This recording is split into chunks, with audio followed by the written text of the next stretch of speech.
రామాయ రామభద్రాయ రామచంద్రాయ వేదసే రఘునాథాయ నాదాయ సీతాయ పతయ నమః. రామాయణ పారాయణంలో 64వ భాగం రామ రావణ యుద్ధ ప్రారంభం. ఇంతకుముందు భాగంలో మనం హనుమంతుని పునరాగమనం విన్నాం.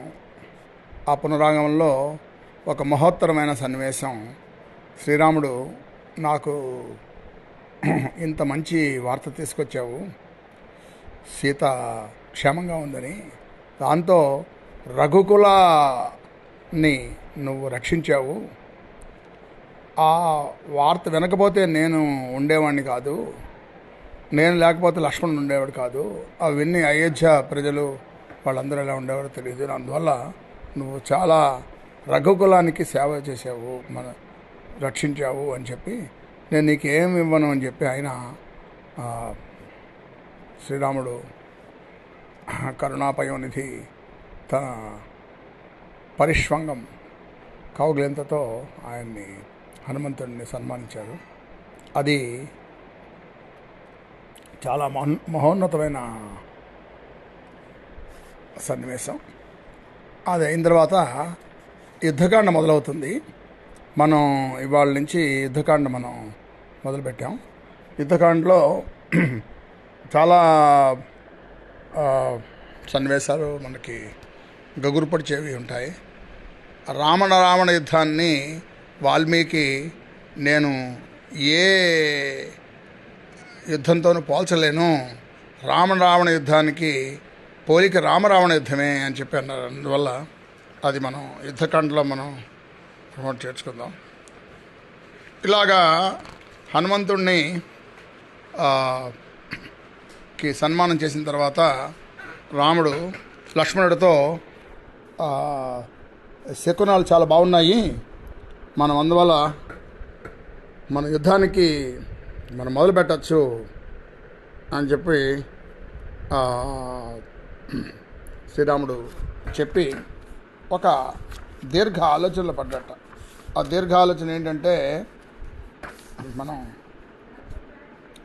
ఇదివరకులాగే ప్రతి సర్గ మనం చదువుకుంటుంటే యుద్ధకాండలో మొదటి సర్గలో సముద్రం దాటడం ఎలాగా అని ఆయన దీర్ఘాలోచనలో పడ్డట. అంతకుముందు లక్ష్మణుడితో అన్నట్ట, మనకి అన్నీ మంచి శకునాలు జరుగుతున్నాయి, మనం మొదలు పెడదాము అని.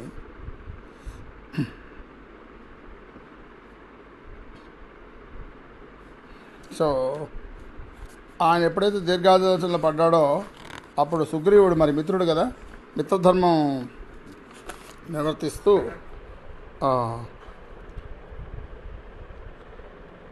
తంతు శోకపరిఢ్యూనం రామం దశరథాత్మజం ఉవాచ వచనం శ్రీమాన్ సుగ్రీవ శోకనాశనం. దశరథ సూత్రుడైన శ్రీరాముడు చింతాక్రాంతంలో పడినప్పుడు ఎలాగ సముద్రం దాటాలి అన్నప్పుడు ఆయన అన్నట, కిం త్వం సంతప్యసే వీరః, నువ్వు సామాన్యుల్లాగా ఎందుకు అలాగ నువ్వు ఆలోచిస్తున్నావు, నువ్వు మనందరం ఈ సముద్రం దాటడం అన్నది మనం తప్పక చేద్దాం. అంతేకాదు సంతాపస్య స్థానం నహి పశ్యామి రాఘవ, నువ్వు ఈ ఇలాగా పరితపించడానికి కారణం ఏం కనిపించదు, ఎందుకంటే సీతాదేవి దొరికింది కనిపించింది అని చెప్పి హనుమంతుడు వార్త తీసుకొచ్చిన తర్వాత మనందరం సంతోషంలో మునిగి ఉండాలి.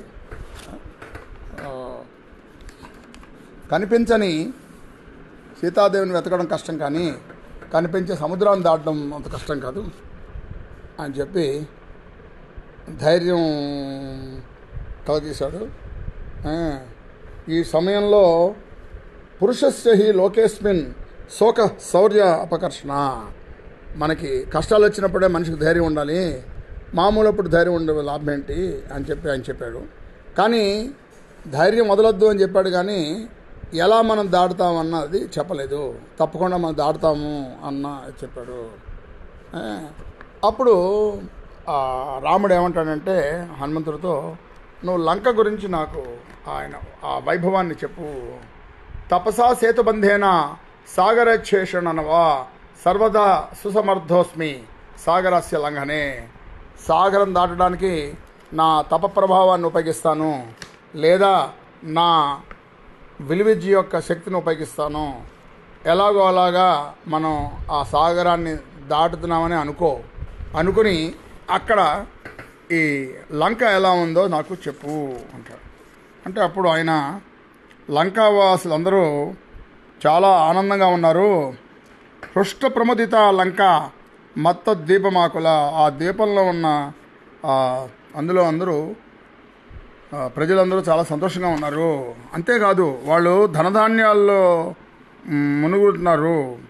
తర్వాత ఆ లంక చుట్టూ అగర్తలు ఉన్నాయి, దాటడానికి చాలా కష్టంగాను. ఆ ద్వారాలపై శక్తివంతమైన యంత్రాలు ఉన్నాయి. ఆ యంత్రాలు నుంచి అగ్నిబాణాలు కానీ శిలలు కానీ వర్షించగలవు. అందువల్ల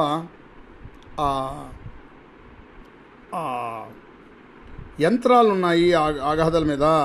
ఆ యంత్రాలతో ఆ వంతెనల్ని ఎవరైనా వచ్చినప్పుడు వాళ్ళు ఎత్తేస్తారు. అందువల్ల రావణ రాజ్యం చాలా దుర్భేద్యంగా ఉంది. కానీ అక్కడి పరిగిలిపోయిన వంతులన్నింటినీ నేను భగ్నం చేశాను. అక్కడ అగర్తలను రాళ్లతో ఇటుకలతో నింపేశాను. లంకా నగరాన్ని అయితే దగ్ధమే చేశాను. యానకేనచ మార్గేణ రామ వరుణాలయం హతేతి నగరి లంక వానరేవే ధార్యతాం. ఏదో ఉపయోగించేత మనం మహాసముద్రం దాటంతే చాలు, ఆ వానర చేతిలో లంకా నగరం నేలపాలన్నట్టే అనుకో అని చెప్తాడు. అప్పుడు నెమ్మదిగా శ్రీరాముడు ఆ వానరులను తీసుకుని సుగ్రీవాలది కూడా శ్రీరాముడు సముద్ర తీరానికి చేరతట. ఆ తేరిన విధంలో వాల్మీకి వివరిస్తూ ఆ సముద్రానికి పోటీగా ఉన్నాయట నేల ఇన్నినట్లు ఈ వానరసేనలో. ఆ పైనుంచి చూస్తుంటే సముద్రం యొక్క అంతు ఎలాగైతే కనిపించట్లేదో ఈ వానరుల యొక్క అంతు కూడా కనిపించట్లేట.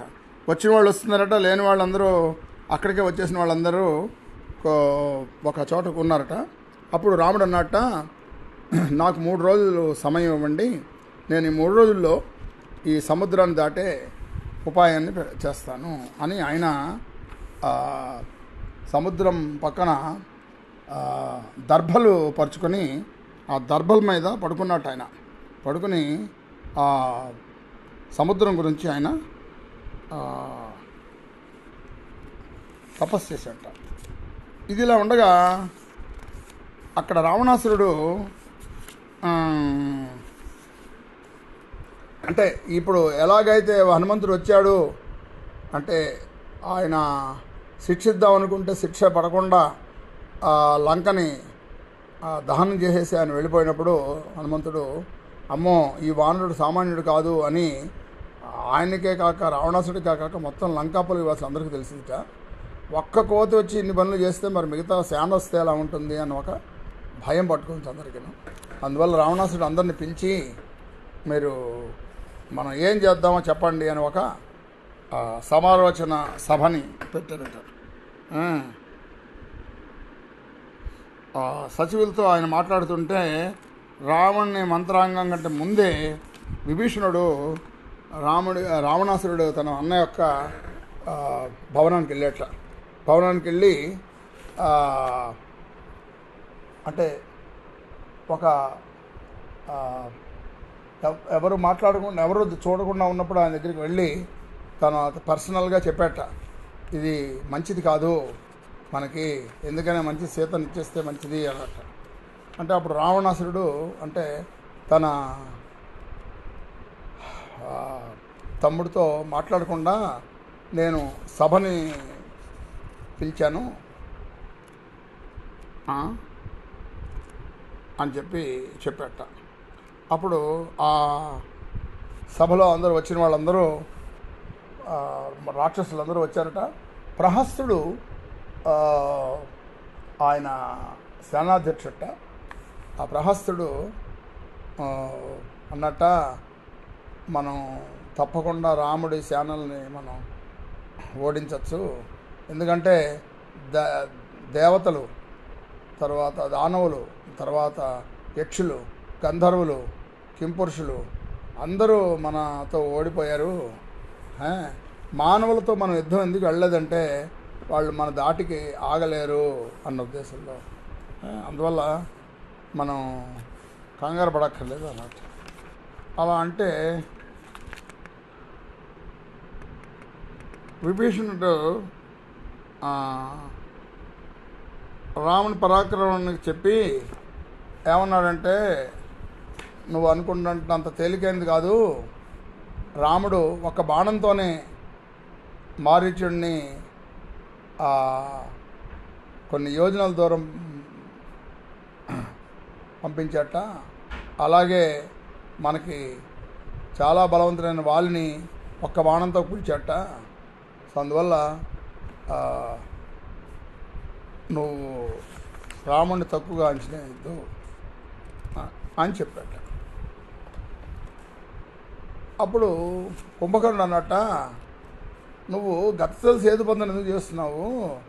నువ్వు సీతామ్మవారిని తీసుకొచ్చినప్పుడే మాతో ఆలోచించేయాల్సింది నువ్వు అలాంటిది నువ్వు తీసుకొచ్చిన తర్వాత ఇప్పుడు ఏం చేయాలంటే అలాగా. నువ్వు చేసింది ధర్మం అని నేను అనుకోవట్లేదు, కానీ అయిందేదో అయింది. నేను బతికినంత వరకు నీకు నష్టమే ఉండదు. నేను ఒక్కడనే రాముణ్ణి అతని సేనతో సంహరిస్తాను అని చెప్పి అన్నట్ట. అప్పుడు విభీషణుడట, అయినా ధర్మానికి వ్యతిరేకమైంది కాబట్టి నువ్వు మళ్ళా ఆలోచించు అని విభీషణుడు చెప్పగానే దానికి చాలా కోపం వచ్చిందట. చాలా కోపం వచ్చి, నువ్వు నా దగ్గర నుంచి, నా కళ్ళ ఎదురుగుండా ఉండొద్దు, నువ్వు వెళ్ళిపో, శత్రువుని నువ్వు పొగుడుతున్నావు అని చెప్పి విభీషణుడిని మందలించట. ఆ మందలిస్తే అప్పుడు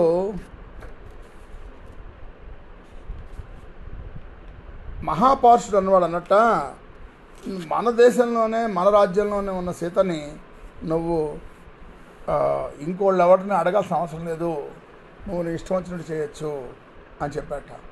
అప్పుడు రావణుడు తనకి బ్రహ్మ ఇచ్చిన శాపాన్ని చెప్తాడు. ఆ శాపం చెప్పి, అందువల్ల నేను బలవంతం చేయట్లేదు అని. ఇంతవరకు ఆయనకి మహాపార్ష చాలా కాలం కిందట ఒక చిన్న సంఘటన జరిగింది. ఆ రహస్య విషయాన్ని చెప్తాను. బ్రహ్మదేవుని అనుగ్రహాన్ని పొందడానికి పుంజిక స్థల అనే అప్సరస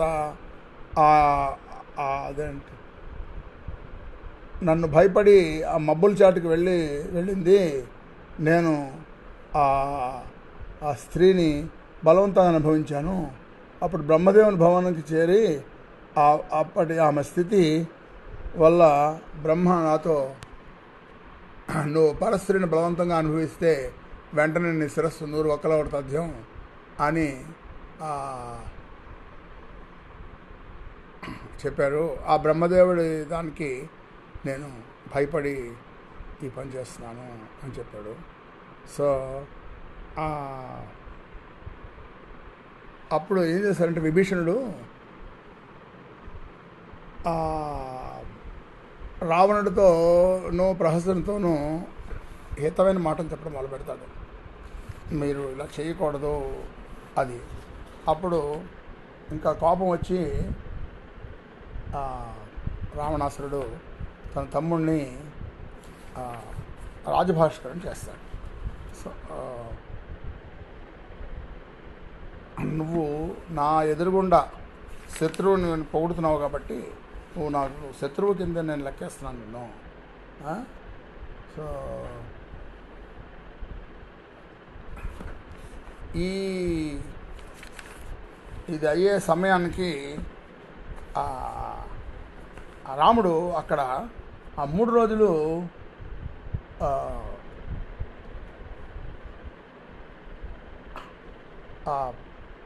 అది పూర్తి చేసి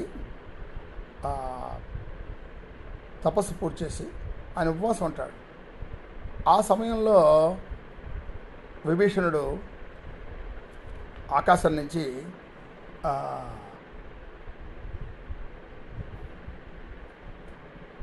నేను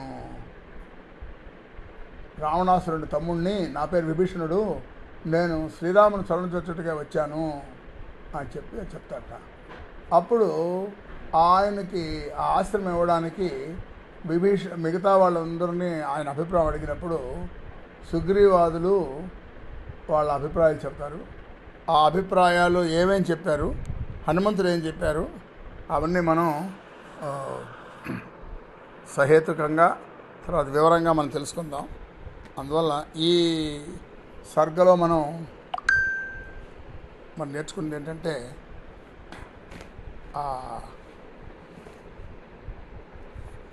సత్వగుణమైన విభీషణుడు మంచి చెప్పబోతే రావణాసురుడు రజోగుణంతో నిండినవాడు కాబట్టి నచ్చగా అతన్ని రాజ్యభాషకం చేశాడు. సో అందువల్ల చాలామంది ఏమని చెప్తారంటే, మనం అవతల వాళ్ళు మన మాట విన్నప్పుడు వాళ్ళకి నీతి చెప్పడం మంచిది కాదు అంటారు. కానీ ఈ విభీషణుడు ఏమన్నాడంటే, మన వాళ్ళు అన్న వాళ్ళు కనుక తప్పు మార్గంలో ఉంటే వాళ్ళని మనం తప్పకుండా రక్షించడానికి ప్రయత్నం చేయాలి. ఒకవేళ కనుక వాళ్ళు ఆ తప్పు మార్గంలో కనుక నడుస్తూనే ఉంటే వాళ్ళతో ఉండకుండా మనం ధర్మ మార్గానికి వెళ్ళాలి అన్నది ఆయన చెప్పాడు. అదే మనం యువత కూడా నేర్చుకోవాల్సిన విషయం. చాలామంది మన మిత్రులు క్లబ్కి వెళ్దాం, బార్కి వెళ్దాం అని చెప్పి రకరకాలుగా చెప్తుండొచ్చు. మనం వాళ్ళని వద్దని చెప్పడం ఒక పద్ధతి అయితే, రెండో పద్ధతి వాళ్ళు తప్పకుండా వినకుండా వెళ్తుంటే పర్వాలేదని చెప్పి వాళ్ళతో పాటు మనం వెళ్ళడం మొదలు పెడితే నెమ్మదిగా మనకు కూడా అలవాటు అవుతుంది. కాబట్టి వాళ్ళ యొక్క సాంగత్యాన్ని మనం వదిలేయడం అనేది చాలా ముఖ్యం. ఎందువల్లంటే ముఖ్యంగా చాలామందికి చెడ్డ అలవాట్లు లేని వాళ్ళు కూడా చెడ్డ అలవాట్ల వల్ల తిరుగుతుంటే పర్వాలేదురా అని ఒకరోజు సిగరెట్ తాగడానికో, పర్వాలేదురా అని ఒక రోజున తాగడానికో వాళ్ళు ప్రోత్సహిస్తారు. బలహీన క్షణంలో అది జరుగుతుంది. కాబట్టి విభీషణులాగా తన అన్నైనా కూడా అధర్మం చేస్తున్నట్టు వదిలేసి వెళ్ళినట్టుగా మనం తెచ్చుకోవాలి. మిగతా కథ మనం సుగ్రీవుడు, హనుమంతుడు ఎలాగా విభీషణుడి గురించి చెప్పారో మనం వివరంగా తెలుసుకుందాం. అందువల్ల ఈ యుద్ధకాండలో రామ యుద్ధం యొక్క ప్రారంభం అన్న శీర్షికలో మనం ముందుకు వెళ్దాం. ఈరోజు రామాయణ పారాయణంలో మనం విభీషణుని బహిష్కరణ గురించి మనం తెలుసుకోబోయే ముందు 2 విషయాలని మనం గమనించాలి. ఒకటేంటంటే, రావణుని సభలో ఎప్పుడైతే రావణాసురుడు తనకి సీత మీద కోరికని వెల్లడించి యుద్ధం తప్పదు అని చెప్పాడో అప్పుడు కుంభకర్ణుడు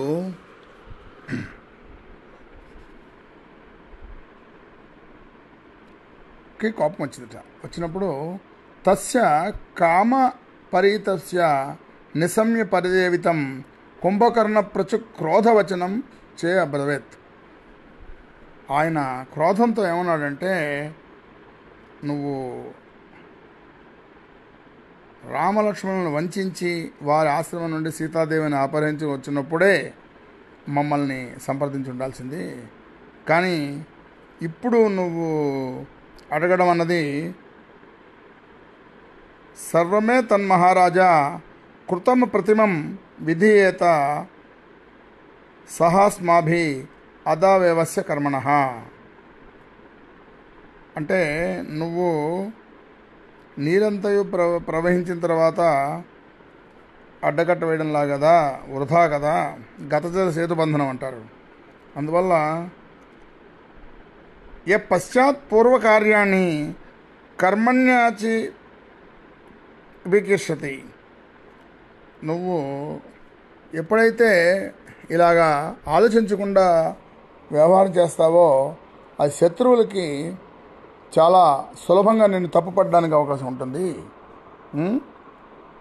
అని చెబుతూ తన గొప్పతనాన్ని ఆయన ఏమన్నాడంటే, నేను బతికినంతకాలం నీకు భయం అక్కర్లేదు. అది శత్రువులు ఇంద్రుడైనా సూర్యుడైనా అగ్ని అయినా వాయువు అయినా నేను వాళ్ళని కుబేరు వరుణాలందరినీ నేను వాళ్ళని రూపుతాను. నా శరీరం పర్వతం వల్ల విశాలమైంది, దృఢమైంది. ఇలా అనేటప్పటికీ ఆ సభలో రావణాసురుడికి అంతవందుకు ఎవరు ఎదురు చెప్పని ఒక రకమైన కోపం వచ్చింది. కానీ కుంభకర్ణుడు ఒక మంచి పని ఏం చేశాడంటే, అన్నగారు చేసిన తప్పని చెబుతూ కూడా నేను నిన్ను బలపరుస్తాను, యుద్ధంలో నీ తోడుగా ఉండి యుద్ధం చేస్తాను, నేను గెలుస్తాను అన్న ఇది చెప్పాడు. అది చూడగానే మహాపార్షుడు ఏమన్నాడంటే, ఈ కుంభకర్ణుడు అన్న మాట కోపం వచ్చిందని గ్రహించి తను ఏమంటాడంటే, రావణం క్రుద్ధమాజ్ఞాయ మహాపార్శ్వ మహాబల ముహూర్తం అనుసంచిత్య ప్రాంజ్వలి క్రమబ్రవీత్. అలా చేతులు కట్టుకొని ఆయన ప్రార్థించాట. ఏమన్నా అంటే, నీకు అవసరమైతే, నీకు ఏమనిపిస్తే నువ్వు బలాత్ కుక్కుట వృత్తేన వర్తస్య మహాబల, నువ్వు కోడి పుంజులాగా నువ్వు పెట్టను ఆక్రమించుకున్నట్టు నువ్వు అక్రమయ సీతాం వై తథా భుంక్షరమస్సుజ. క్రమమైన అక్రమమైనా సరే నువ్వు ఆవిడని అనుభవించు. ఒకసారి ఆయన అనుభవించిన తర్వాత అప్పుడు పరిస్థితి డిఫరెంట్గా ఉంటుంది అన్నట్టు అని చెప్పినప్పుడు ఒక విధంగా రావణుడికి సపోర్ట్ చేసినట్టుగా చెప్పినా కూడా ప్రహస్తుడు ఆ మహాపార్షుడు అప్పుడు రావణాసురుడు తనకున్న బలహీనతను బయటపెడతాడు. అదేంటంటే, చాలా కాలం కిందట ఒక విషయం జరిగింది. చాలా రహస్యం చెప్తాను నేను బ్రహ్మదేవుని అనుగ్రహానికి పొందుటకై పుంజిక స్థలాన్ని అప్సరస ఆకాశాలు వెళ్తుంటే ఆ పుంజిక స్థలం నేను దారుణంగా వివస్త్రం చేసి అనుభవించాను.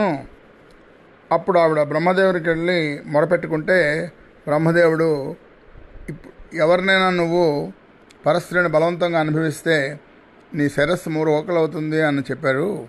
అందువల్ల నేను ఆ భయం వల్ల సీతాదేవిని నేను బలవంతంగా అనుభవించట్లేదు అని చెప్పాడు. ఈ బ్రహ్మే ఆయనకి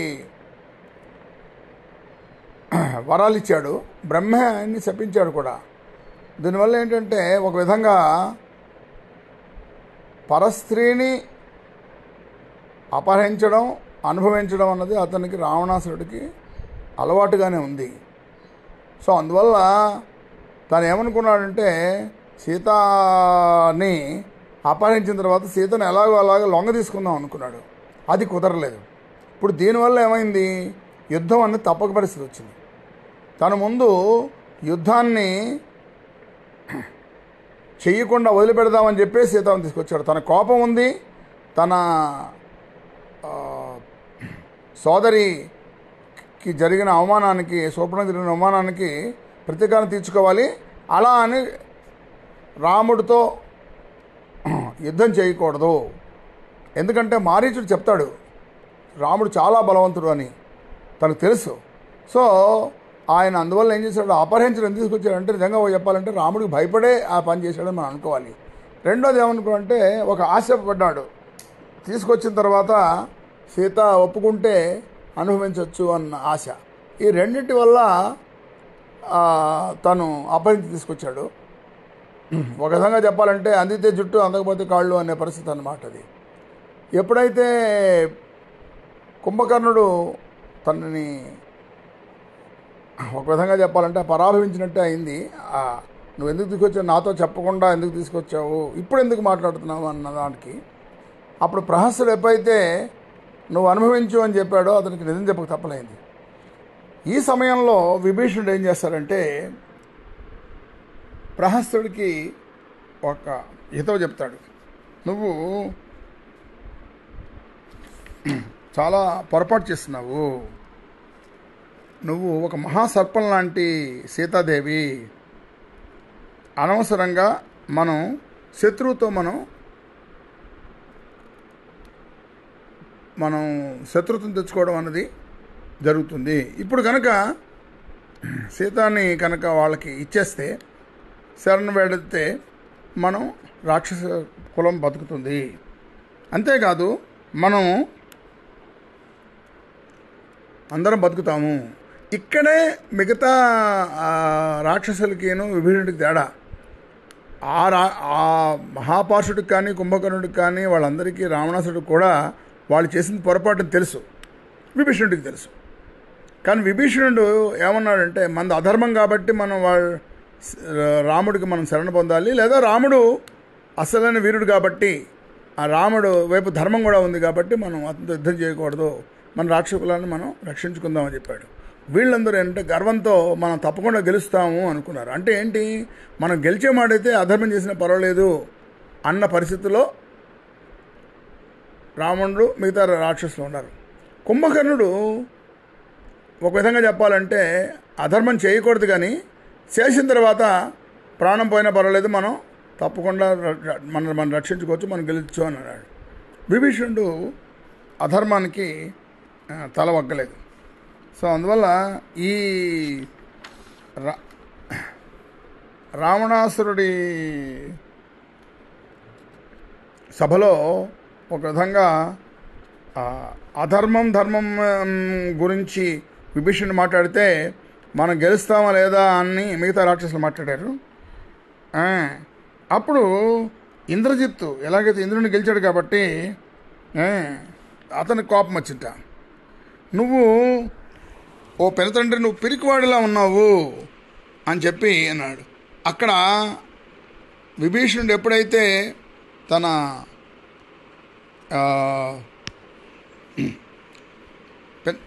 చిన్నాన్ని అంటాడో అప్పుడు ఆ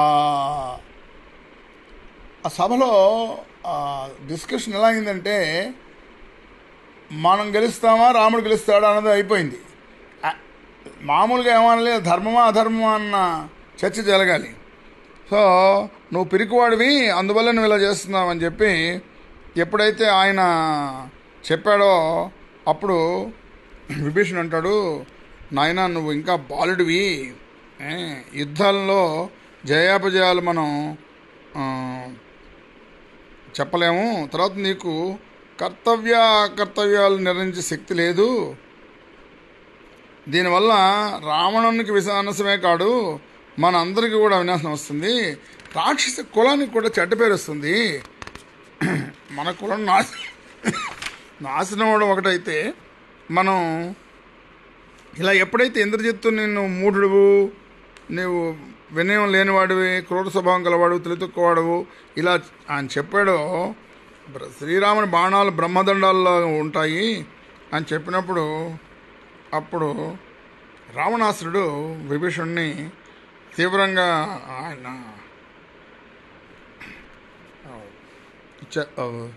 నిందిస్తాడు.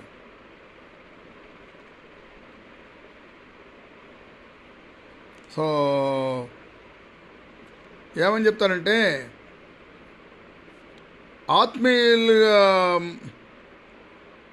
నువ్వు లోకంలో జ్ఞాతులు అంటే దాయాదులు తమకంటే ఉన్నత చేరిన వారిని, కార్యదక్షుణ్ణి, విద్వాంసుణ్ణి, ధర్మ స్వభావం కలిగిన సూర్యుణ్ణి అవమానిస్తూ ఉంటారు. అంతేకాక అవకాశం దొరికినప్పుడు కించపరుచుతూ ఉంటారు. దాయాదులు లోలోన కల్మషం కలిగి ఉండి బయటికి మాత్రం ఆత్మీయులుగా సంతోషాన్ని ప్రకటిస్తుంటారు. తోటివారి కష్టాలు పాడైనప్పుడు ఆ క్రూరాత్ములు వారికి చేయూత ఇవ్వగా ద్రోహం తలపెడతారు అని చెప్పి ముందే అతను చెప్పాడు అందుకో. సో దానికి ఒక ఉదాహరణ కూడా చెప్తాడు.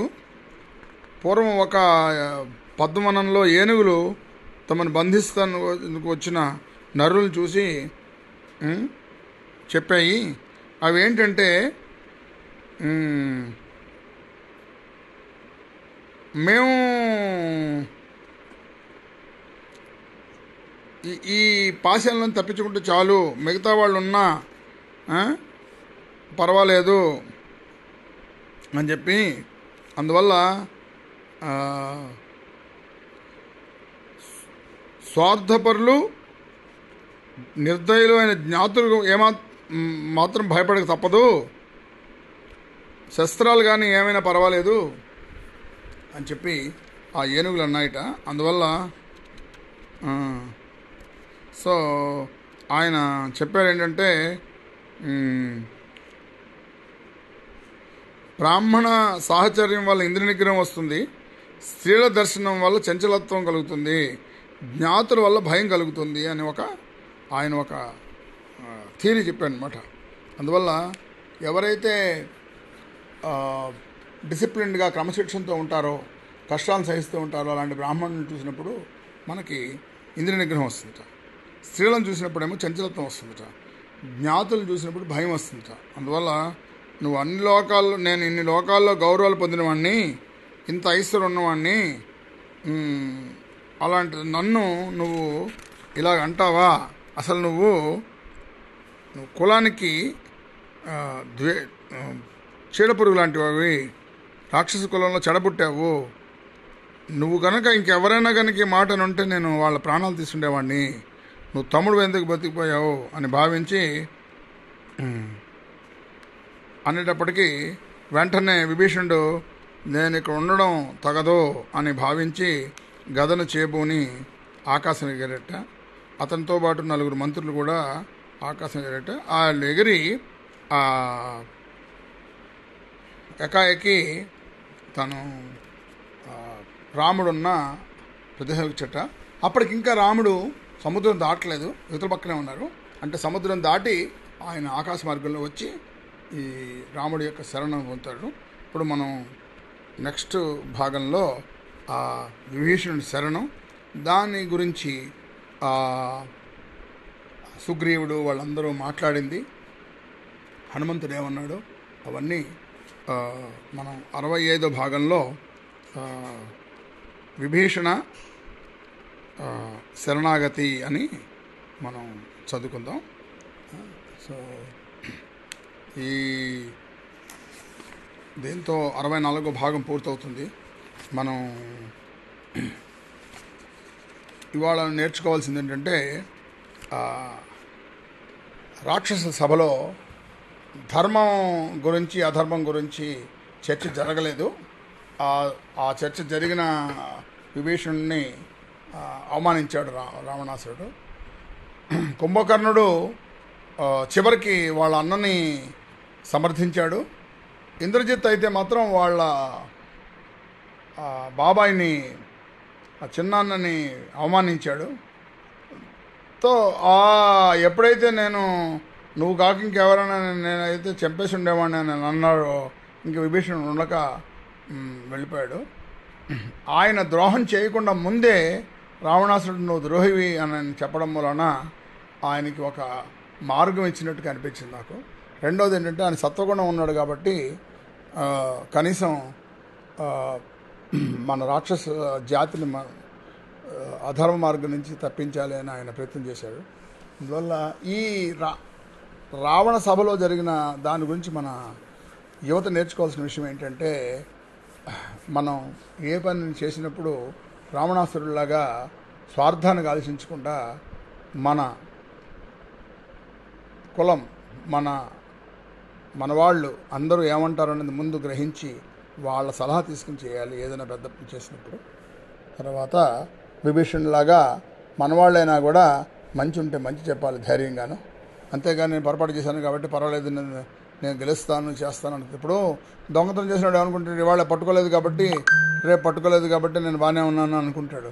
కానీ ఎప్పుడప్పుడు ఆ రైల్లో టికెట్లు కొన్నవాడిని ఇవాళ కాదు రేపైనా పట్టుకుంటారు. అందువల్ల అధర్మం చేసిన వాడు కానీ అన్యాయం చేసిన వాడు కానీ ఒకరోజు తప్పించుకోవచ్చు, ప్రతిసారి తప్పించుకోలేడు.